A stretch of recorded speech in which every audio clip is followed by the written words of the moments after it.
na gravação, tá?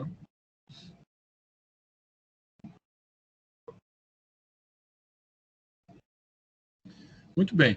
Então, agora, o que acontece? Nós vamos a partir da análise do etano, olhar as demais moléculas com respeito a esta dificuldade de rotacionar as ligações simples, né?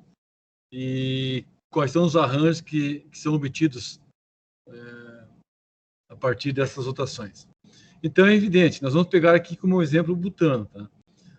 Na análise conformacional, você define qual a ligação que você quer analisar, né?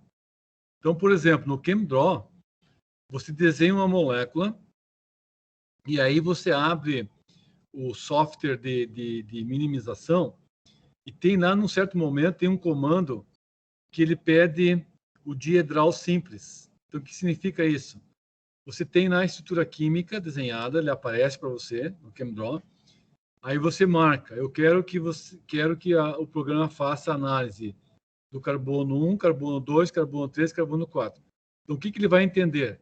Que esses 4 átomos irão constituir o diedro. E ele vai rotacionar. E ao rotacionar, ele vai gerar todas as conformações, desde a mais estável até a mais instável. Vocês já fizeram isso no ChemDraw ou não? Não, no ChemDraw não. Eu já vi isso no Spartan. Mas é para cálculo daí, né? Sim. Tá, então agora eu não vou mostrar, mas depois, na outra aula, eu abro o ChemDraw e desenho uma molécula e mostro como é que se faz. É bem simples. Tá? Bom, então para o butano. Aqui, cara, eu não peguei o propano, tá? Mas seria igual. Então, no caso do butano, nós teremos diferentes conformações olhando para a ligação carbono 2, carbono 3. Então, assim, ó, no butano, nós vamos ter arranjos distintos, quando nós rotacionamos a ligação 2, 3, a ligação carbono 2, 3, e aí são sugeridos nomes para esses diferentes arranjos. Então, é muito comum vocês encontrarem o arranjo, a conformação SIN, Gauss, anticlinal, antiperiplanar, anticlinal e Gauss.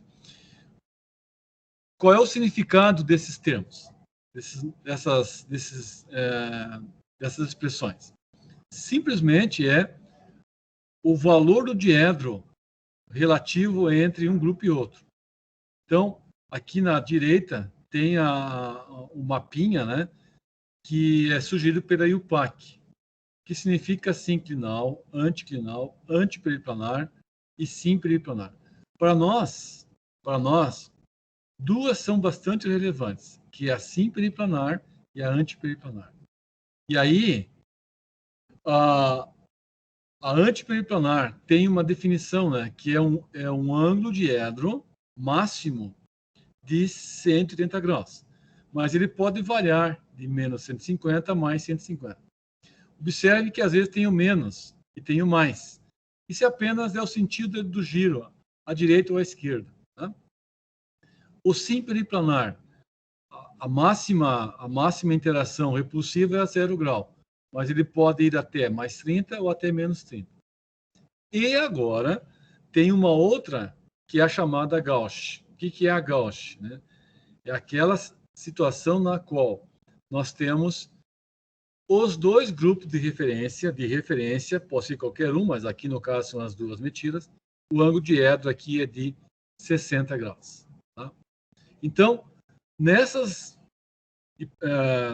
conformações que aparecem para o N-butano, quais são as tensões que estão presentes, que fazem a molécula ficar mais tensionada ou menos tensionada? Então, por exemplo, na conformação sim-periplanar, sim do mesmo lado, periplanar de um perímetro, planos que estão planos que são congruentes, planos que têm o mesmo ângulo diedro, de 0 grau. Então, neste caso aqui, observe, qual é o tipo de tensão que aparece? A tensão torsional. Por quê? Porque as duas ligações são frontais. Então, os dois pares de elétrons são repulsivos. Eles provocam uma repulsão, né? E aí deforma a estrutura. E, além do mais, a questão estérica, olha aqui, as duas metilas são frontais. Importante aqui, né? Lembrem, a distância de um núcleo de carbono da metila em relação à outra é mais ou menos de 2,3 a 2,4 angstrom, que é o que é observado por etano. Agora, o raio do substituinte metila não é mais igual ao hidrogênio de 1,2. O raio da metila é 1,8 angstrom. De 1,8 a 2 angstrom. Então, esse raio agora, se você somar os dois raios das duas metilas, vai dar aproximadamente 4 angstrom. E 4 angstrom é muito maior, é uma dimensão muito maior do que a distância física carbono-carbono, que é de 2,3, 2,4 angstrom.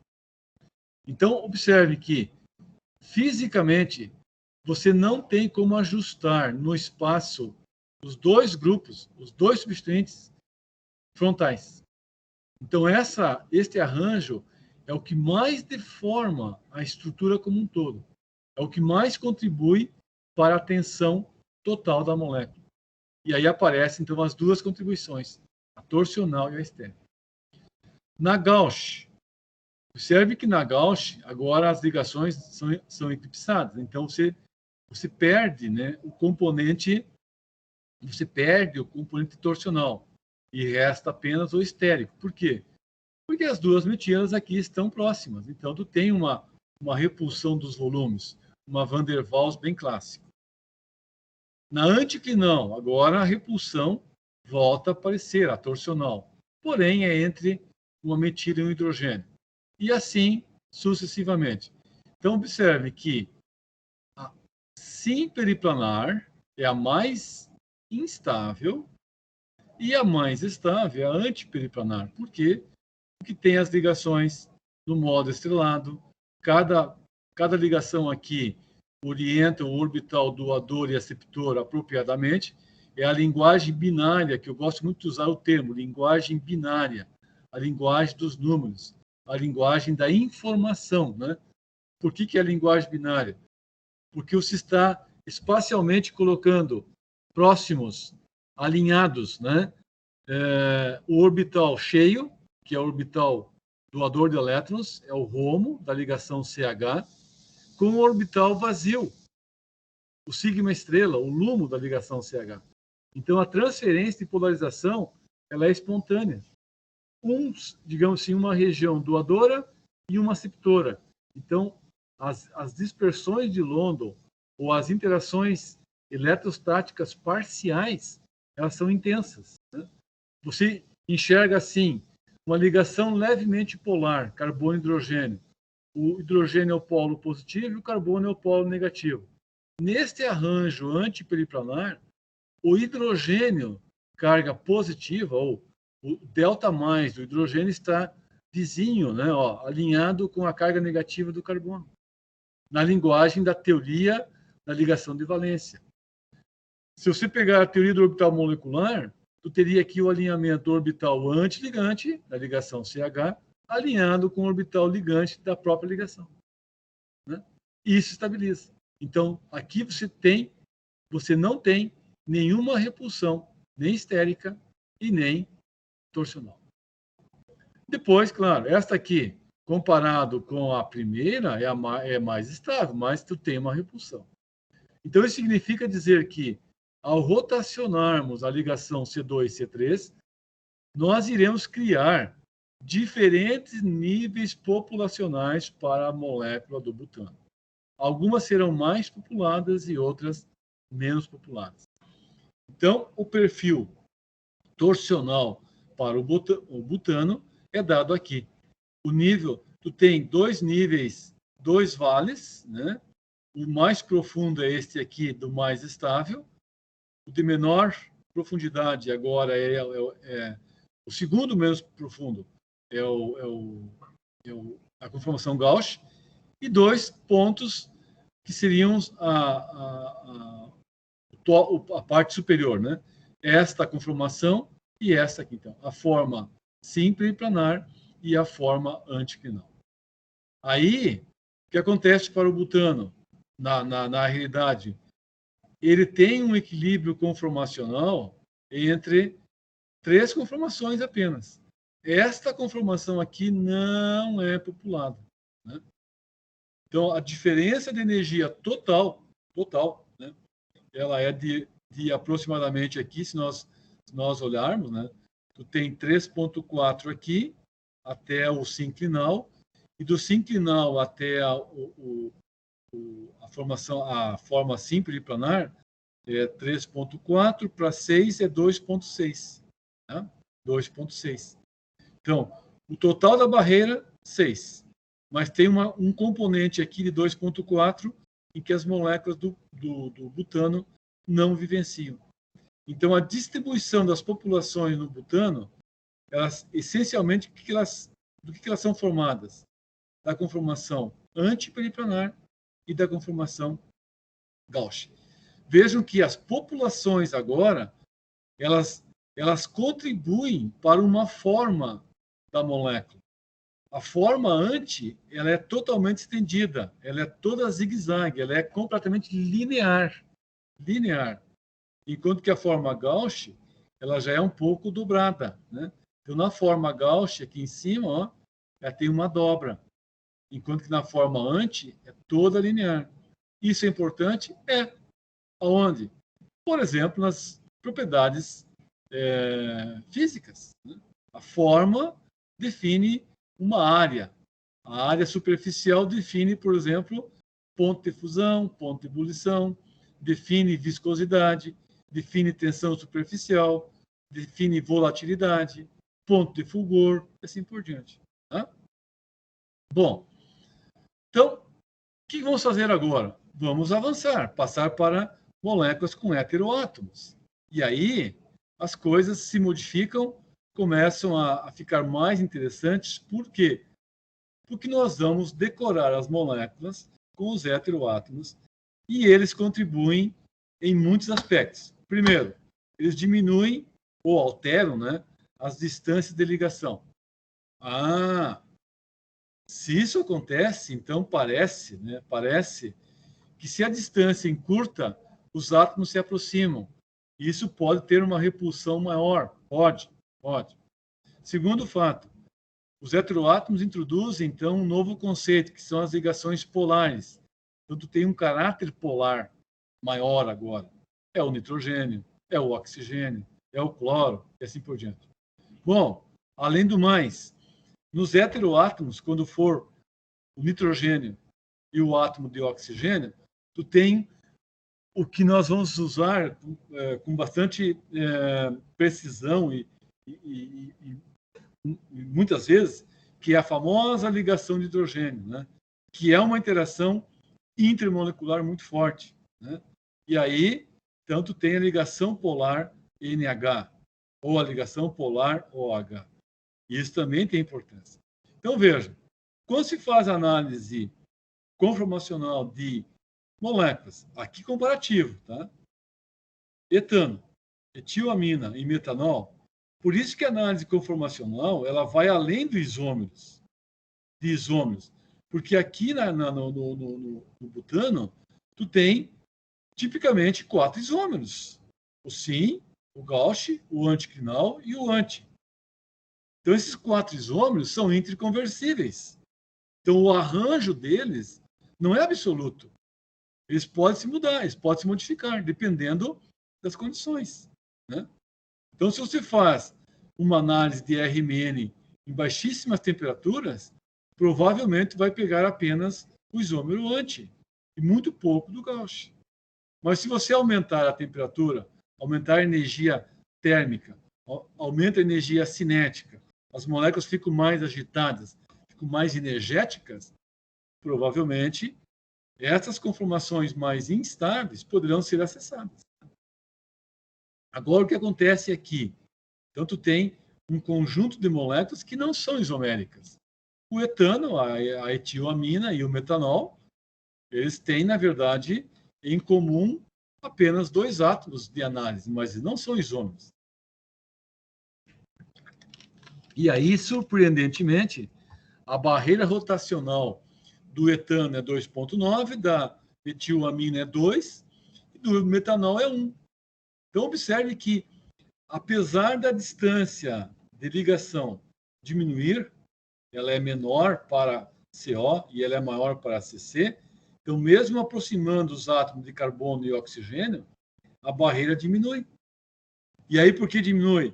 Porque nós estamos inserindo os pares de elétrons. E o que são os pares de elétrons? São partículas dotadas de cargas negativas. E o que é mais importante? O volume deles é menor espacialmente. Então, aí tu tem agora a combinação perfeita.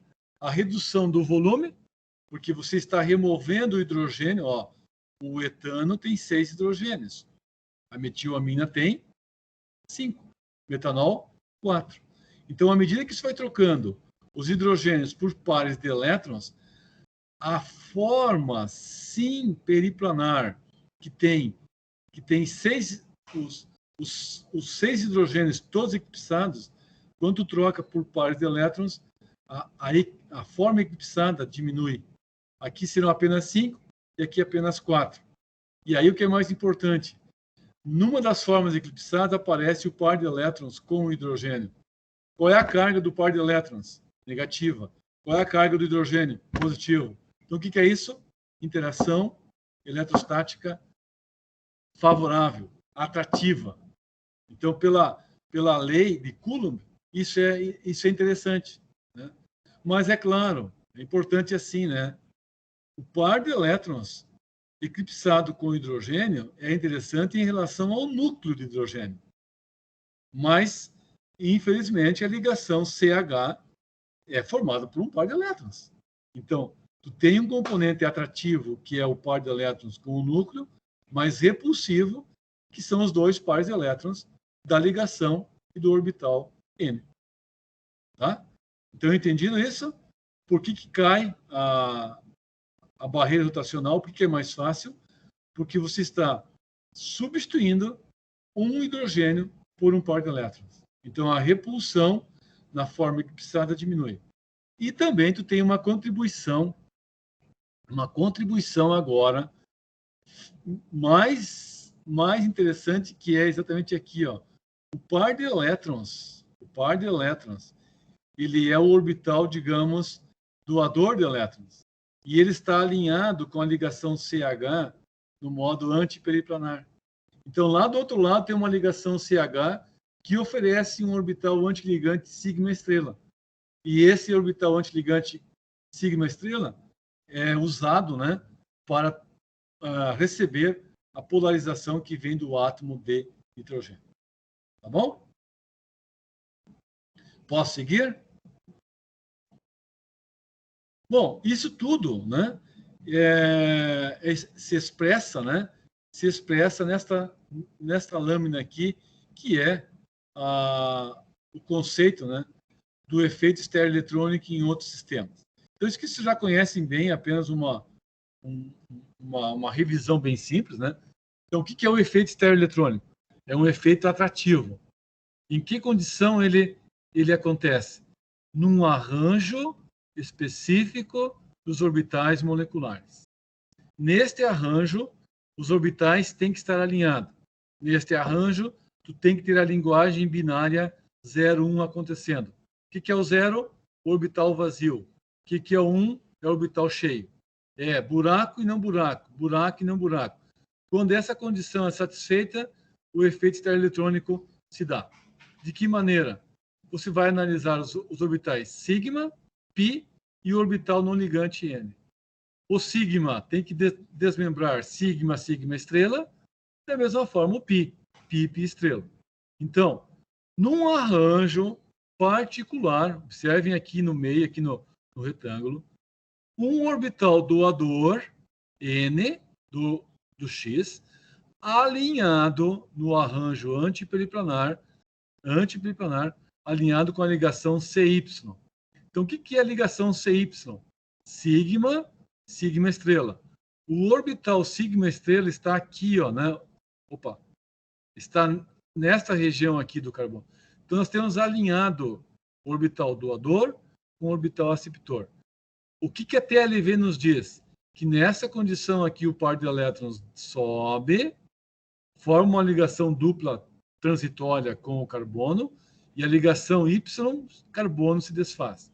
Isso quer dizer que, espectroscopicamente, nós podemos pegar o infravermelho, podemos pegar o raio-x, podemos pegar mesmo RMN e detectar mudanças nas frequências vibracionais. Essa ligação simples, ela irá se alongar, e essa ligação simples irá se encurtar. Ficando mais curta, a frequência aumenta. Ficando mais longa, a frequência diminui. Então, no infravermelho, tu pode pegar uma banda de referência e observar esse fenômeno. Por exemplo, pega um ácido carboxílico e pega uma amida. Quando a ressonância é mais intensa, a frequência do grupo carbonila diminui. Isso acontece aonde? Na amida. De que maneira? Dessa forma. Então, essa forma aqui é uma linguagem simples dada pela TLV. É ótima, serve. Né? Mas uma versão mais sofisticada é usar o TOM. E aí tu vai desenhar o orbital doador de elétrons, o N, que é esse caso aqui, a ligação sigma carbono Y, sigma estrela, o orbital aceptor é o sigma estrela, e aí a transferência de polarização aqui, ela somente irá acontecer, essa migração de elétrons, quando este arranjo aqui, A e B, for observado. Caso contrário, você não tem efeito estereoeletrônico. Nenhuma outra conformação permite isso, somente a forma antiperiplanar. Por quê? Na antiperiplanar, você dispõe espacialmente o orbital doador de um lado e o outro orbital potencialmente doador, que seria o sigma, do outro lado. E agora, neste arranjo, você enxerga o orbital aceptor aqui, ó, né? Orbital vazio, sigma estrela. Qual é a consequência dessa transferência de polarização? Momentaneamente, a diminuição nas energias relativas dos orbitais. A diminuição da energia relativa dos orbitais. Daí, qual deles? É exatamente isso aqui, ó. Então, agora, olha aqui, ó, tu tem uma diminuição da energia desse sistema. E essa diminuição faz o quê? Estabiliza a molécula. Tá? Então, nós vamos olhar para as estruturas de ressonância, olhar para as formas de ressonância, nós vamos olhar para os conformers com esta visão, usando tanto TLV quanto TOM. Sem contar, adicionalmente aqui, que para o exemplo do metanol, da metilamina, você pode ter o efeito que é a ligação de hidrogênio. Tá? Então, na ligação de hidrogênio, mais informações nós devemos inserir. E aí pegamos como exemplo, então, o fluoretano, o fluoretanol, né? Então, fluoretano e fluoretanol. O fluoretanol e fluormetanol. Então, no fluormetanol, nós temos a ligação de hidrogênio. No fluormetano, não. No fluoretano, não. O que está aqui? Tem um erro aqui. Pessoal, esquece aí. Aqui tem um errinho, falta um oxigênio aqui. É só o fluoretanol. Né? Só o fluormetanol. Análise conformacional do fluormetanol. As formas eclipsadas, a forma Gauss e a forma anti. O que acontece agora aqui? Né? A forma anti é essa aqui, em que posiciona, por exemplo, posiciona o flúor em relação ao hidrogênio. A forma Gauss tem o flúor em relação a esse hidrogênio num diedro de 60 graus. O que vai acontecer? É que agora entra em ação um efeito que não estava presente antes, que é a ligação de hidrogênio. Então, no fluormetanol, tá? No fluormetanol, nós temos a famosa ligação de hidrogênio, e essa ligação de hidrogênio prioriza ou favorece a conformação Gauss. Em que valores?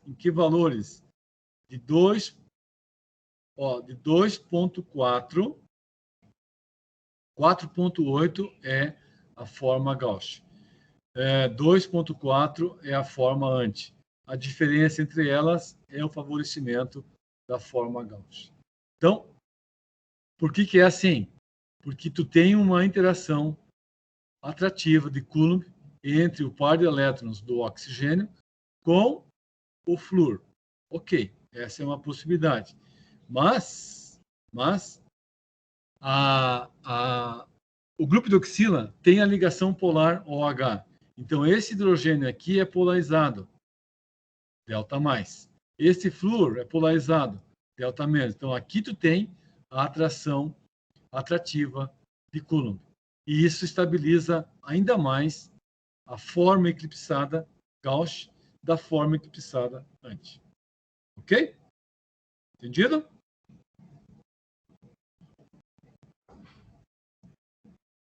Então, nós vamos olhar aqui agora um conjunto de outras moléculas que contêm, que carregam, né, as mesmas características, que são as ligações de hidrogênio, um átomo bastante eletronegativo, flúor, o oxigênio, assim por diante, e a ligação NH. Então, comparem aqui na fluormetilamina, né? A forma anti, e a forma aqui que tem o flúor perpendicular ao nitrogênio. Então, o que nós temos aqui neste caso? O flúor, ele fará simultaneamente com os hidrogênios da amina, duas ligações de hidrogênio aqui. Duas. E, ao mesmo tempo, o flúor aqui está oposto ao par de elétrons. Então, este arranjo é o que favorece, né, a conformação anti para esse caso, que é a fluormetilamina. Se nós agora colocarmos substituintes, ao invés da metil, vamos pegar a dimetilfluoramina. Então, a dimetil tem, então, agora os dois hidrogênios trocados por metila, e, neste caso em particular, nós vamos perceber, né, que a forma mais estável é esta aqui. Então, vê que agora a Gauss não se justifica, né, em relação a anti, em função da repulsão que existirá aqui, ó, nessa região do conforme que tem o hidrogênio, os dois hidrogênios sendo flanqueados pelo grupo metilo. Tá? Bom, se nós agora avançarmos para moléculas que contêm não apenas carbono, mas contêm outros átomos, pegar o silício, que é o equivalente na tabela periódica ao carbono, ele forma 4 ligações, ele é tetravalente, né? Então, o que acontece numa análise conformacional de silanos versus alcanos? E aí nós entramos numa discussão interessantíssima, que é o conceito de materiais moles e duros. Então, o que acontece, né? Os alcanos, em geral, têm uma distância carbono-carbono de 1,5 angstrom. Os silanos, em função de que o silício pertence ao nível 3 da tabela periódica, a distância de ligação aumenta e passa para 2,4 na média, angstrom. Então, olhando assim, se a distância de ligação aumenta, a ligação é mais longa. Se a ligação é mais longa, é mais fácil rotacionar essa ligação. E se ela é mais fácil, então o material, por natureza, é mais flexível, é mais mole. Tá? Então vejam que da análise conformacional já podemos pensar em explicar propriedades de materiais. Né? Mais mole. Por que mais mole? Uma distância maior, a menor polaridade, mais fácil rotacionar. Tá? Bom, em relação à barreira rotacional, no etano, tá? No etano. E no dicilano, a barreira rotacional no etano é 3. A barreira rotacional no dicilano é 1. Mas, quando nós voltamos lá no início, nós voltamos para o início, lá do etano, e nós vamos olhar a distância deste átomo a este átomo, em média, tá? Em média, é 2,3 angstrom. Agora, no silano, a distância do silício, desse silício a este silício, é de 2,3. Vê que a distância aqui já é quase... Não, ela é maior do que a distância entre os dois núcleos de hidrogênio no etano. Isso implica dizer que este núcleo aqui está mais distante deste por um valor que é superior à soma dos dois raios. Então, a soma dos dois raios de hidrogênio é 2,4. Mas a distância deles no dicilano é muito maior que 2,4. Então, naturalmente, nós podemos rotacionar a ligação silício-silício sem nenhum impedimento estérico. Então, essa rotação é livre, sem nenhum impedimento estérico. Mas, ainda assim, nós temos uma barreira e ela vale 1 quilocaloria. Então, este exemplo aqui mostra o quê? Mostra que a barreira rotacional, a contribuição que ela tem da energia torsional, ela existe. Então, mesmo a distância, o par de elétrons da ligação silício-H, esta repulsão ela existe, mesmo à distância. E aí contribui para 1 quilocaloria. Tá? Então, a barreira rotacional, ela existe mesmo em moléculas cuja distância que separa os dois substituintes responsáveis por algum impedimento estérico, mesmo que essa distância seja superior à soma dos raios. Tá? Então, aqui nós temos um exemplo bem interessante. Agora, vamos avançar um pouquinho mais. Vamos pegar um óleo, um siloxano, um material que tem uma ligação muito polar silício-O. Né? Então, o que acontece agora quando nós compararmos tá? Materiais formados pela sequência silício-O, silício-O, carbono-carbono e carbono-O-carbono. Então, essas 3 unidades irão constituir uma cadeia molecular, né? Uma cadeia do siloxano, de um alcano e de um éter. Bom, o que acontece? Dados de raio-x, distância de ligação, ângulos de ligação. Olha só o ângulo carbono-carbono, 112. Carbono-éter, 111. Distância, 154. Carbono-carbono, esperado, 154. Do éter, um pouquinho menor, 1,42. Mas do silício aumenta. Por quê? Porque o silício pertence ao nível 13, então a distância é um pouquinho maior. Agora, notem a energia de ligação. Quem é a ligação mais forte? Naturalmente é a mais polar, silício-O. Porque a diferença de eletronegatividade, o silício é 1,9, o O é 3,5, então o oxigênio 3,5, silício 1,9. Então a diferença de eletronegatividade favorece, né, a formação de uma ligação mais forte. Ok, mais forte, está aqui. Surpreendentemente, a barreira rotacional é quase zero. Quase zero. Então, como é que se explica isso? Sem contar que na estrutura que na estrutura do siloxano tu tem o silício com orbitais D, que são orbitais vazios. E eles podem estabelecer com os orbitais do oxigênio, são 2 pares de elétrons que tem aqui, tá, no oxigênio. Então, eles podem estabelecer com o oxigênio um mecanismo de retroalimentação do tipo πD. Orbital P, orbital D, doador-aceptor. Então, como o silício é um orbital vazio, o par de elétrons do oxigênio, ele é doador de elétrons, então ele vai abastecer o orbital D. Esse mecanismo de retroalimentação, o silício doa elétrons através da ligação sigma, porque ele é menos eletronegativo. Já o oxigênio oferece ao silício uma compensação, uma retroalimentação.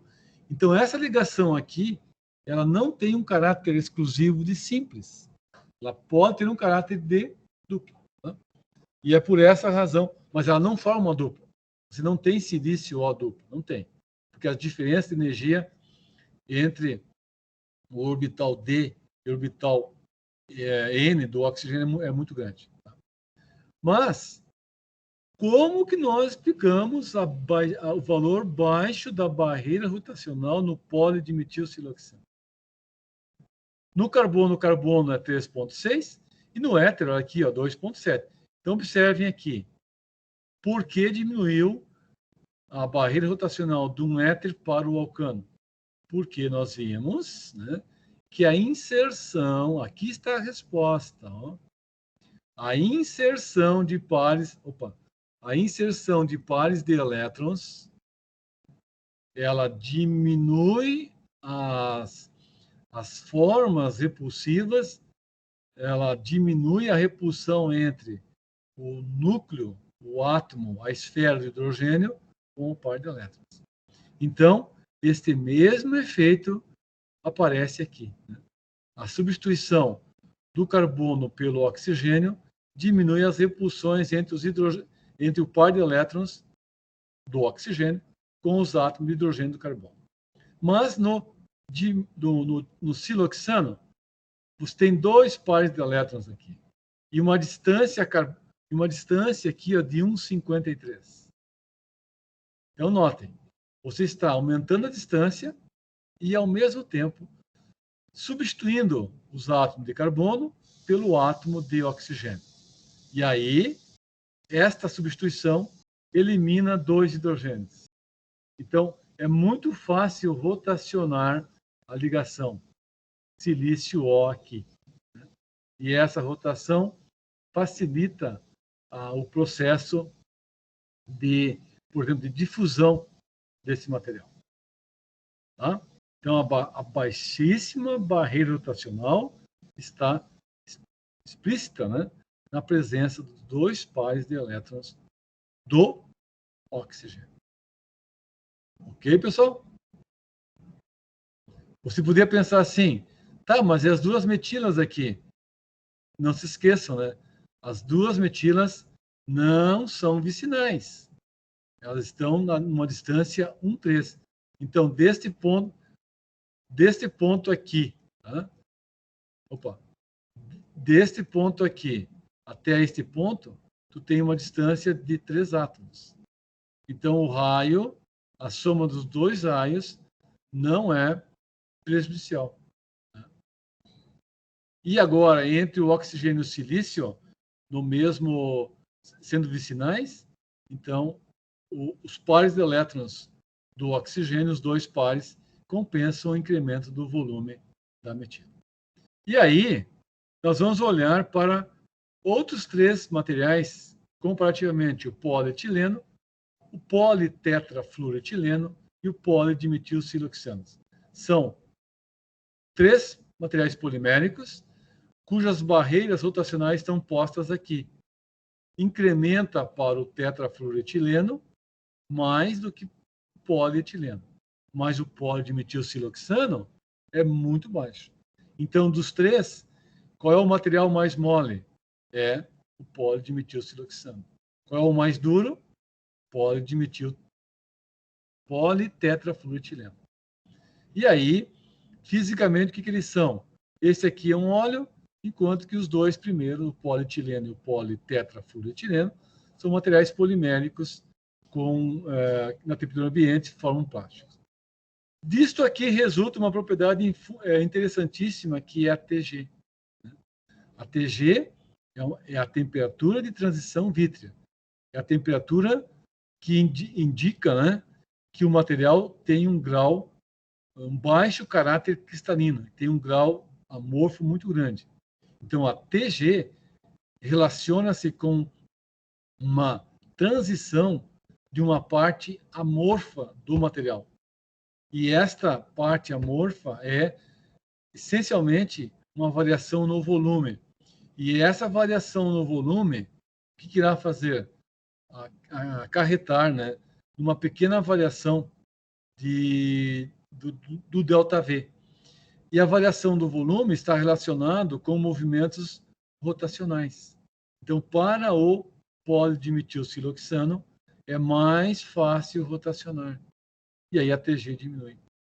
Então, nós vamos pegar valores de transição vítrea muito menor para o polidimetilsiloxano e maior para o politetrafluoretileno. Lembrando que o polietileno, né? Lembrando que o polietileno tem uma temperatura de transição vítrea muito baixa, mas para aplicações práticas, o que a indústria faz? Ela produz um polietileno com algum grau de cristalinidade.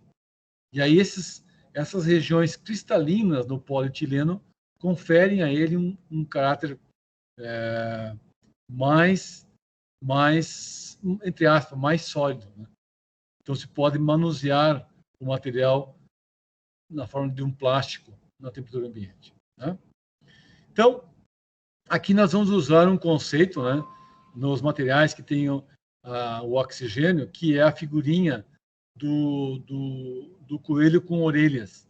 Tu desenha um coelho e as duas orelhinhas do coelho representam os dois pares de elétrons. Tá? Bom, pessoal, vamos parar por aqui. Na semana que vem nós continuamos falando aqui no slide número 8, 9 e 10. Tá bem? Tá bem, então. Vamos parar aqui a gravação. Tá bem.